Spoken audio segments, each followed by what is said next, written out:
Okay, so ito na yun mga idol, no? Naikabit ko na yung ano, ayan, pang clip nya. Tsura madali lang siyang isuksok at nalagay ko na yung cover. Ikabit na natin ka dito sa unit.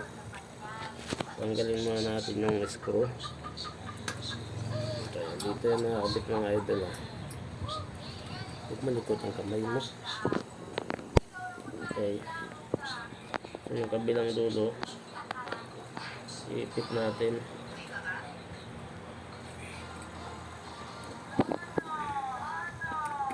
So ipit na natin yung mga idol, no? Tapos ipitan lang natin yung mga idol. Yan. Okay, ito huwag malikot ko.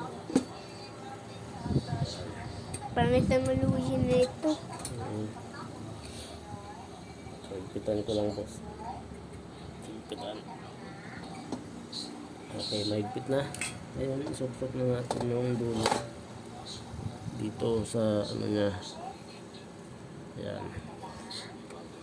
Sa connector. Ayan. Ayun. Nasuksok ko. Mainit din ako. Okay. Ayan, So, okay na kung siya mga ipapa boss. mo yung, ilayo mo yung kaya hindi makita. Ayan, okay na. Okay na, ako na. Ayan, ayun mga boss na pagkakabit. Ayusin ko lang yung kabit ng guma. So, natanggal yung ano ko, blue.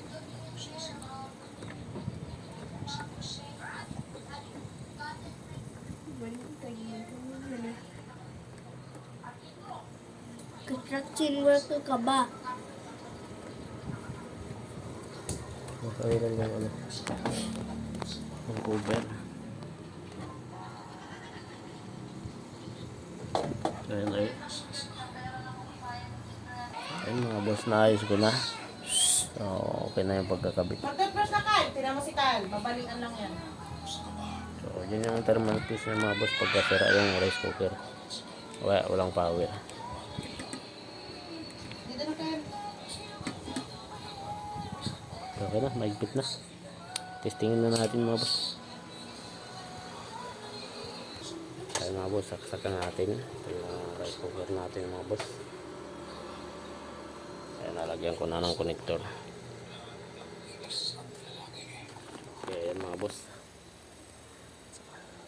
May ilaw na yung worm, meron na siyang power.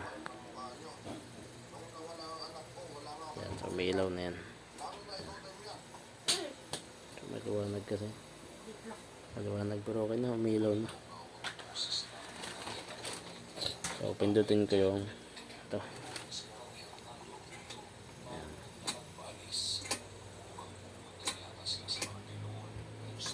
So, ayan, okay ito mga boss.